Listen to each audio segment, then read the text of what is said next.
अस्सलाम वालेकुम, मैं हूं लियाकत राजपर। सिंध की सियासी सूरत हाल, कप्तान की तब्दीली, मनी लॉन्ड्रिंग का मामला, मोहसिन नकवी की बड़ी बैठक,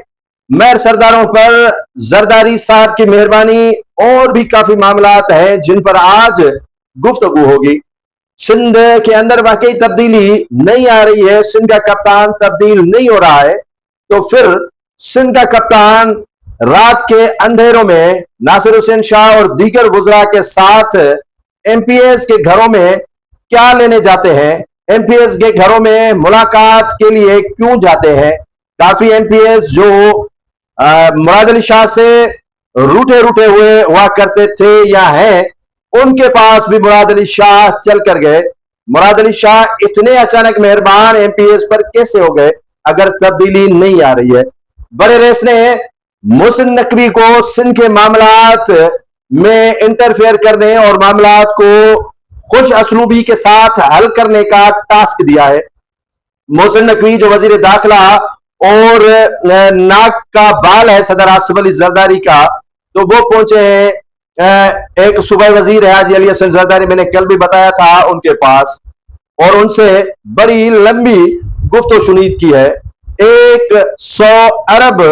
रुपए बाहर गए हैं, शायद वो डॉलरों में थे,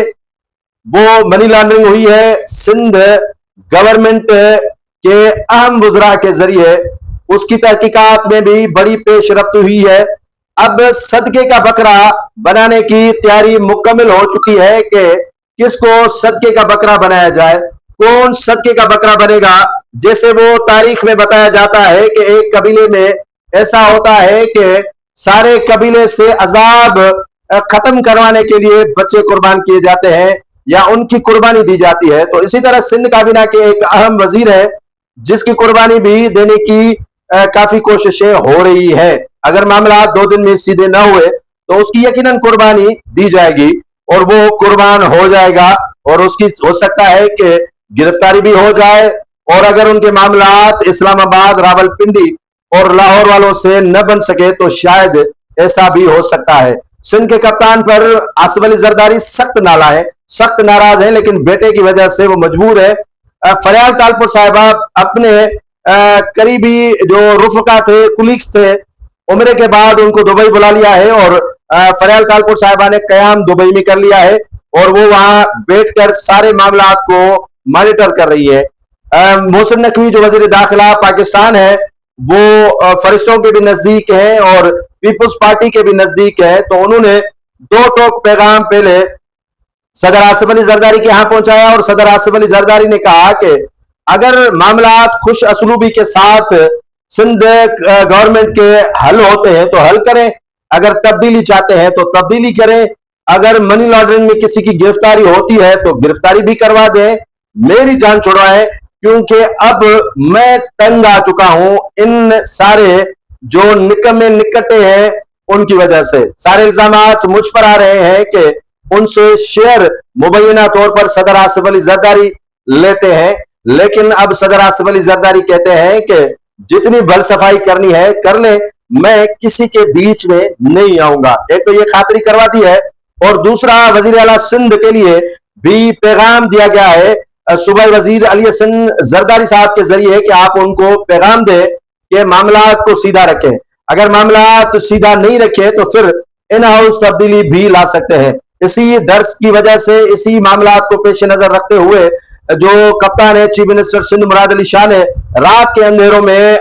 सूबाई वजीर नासिर हुसैन शाह को लेकर काफी एमपीएस के पास गए हैं और उनसे मामलात सीधे करने की भरपूर कोशिश जो है वो मुराद अली शाह कर रहे हैं। अल्लाह करे उनके मामलात सीधे हो जाए। दूसरी जानिब इस्लामाबाद में सदर आसिफ अली जरदारी ने सरदार अली गौहर मेहर को बुलाया है और सरदार अली गौहर मेहर को काफी अरसे के बाद, दीवार से लगाने के बाद, उसको याद आ गई सरदार अली गौहर मेहर की और उसको बुला लिया है। हो सकता है कि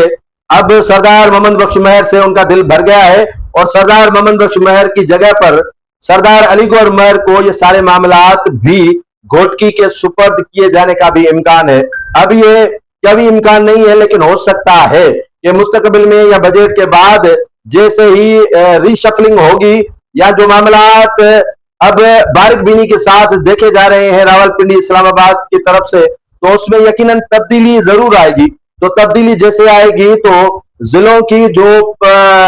सारे इंतजामी उमूर है, मामलात है, वो पुराने और सीनियर रहनुमाओं के सुपर्द किए जाएंगे ताकि पीपुल्स पार्टी इन कुछ जिलों में बच जाए। और सरदार अली गौहर खान महर के लिए भी ये मशहूर हो गया था कि वो पीपुल्स पार्टी से अब जाने वाले हैं, किनारा कश होने वाले हैं। तो सदर आसिफ अली जरदारी ने सोचा कि सरदार अली गौहर महर अकेला तो वैसे भी नहीं जाएगा, अगर गया तो काफी लोगों को लेकर जा सकते हैं, जिसकी वजह से उनकी परेशानियों में इजाफा भी हो सकता है। अपोजिशन तो वैसे ही सिंध में नहीं है, लेकिन सरदार अली गौहर महर के जाने से अपोजिशन सिंध में फिर से टाइट और मजबूत हो सकती है। तो इन मामला को नजर में रखते हुए बेटे को भी समझाया और खुद भी समझ में आया कि जो बड़े 50 है सरदार अली गौहर महर नुमा, उनके साथ बनाकर रखनी चाहिए। अब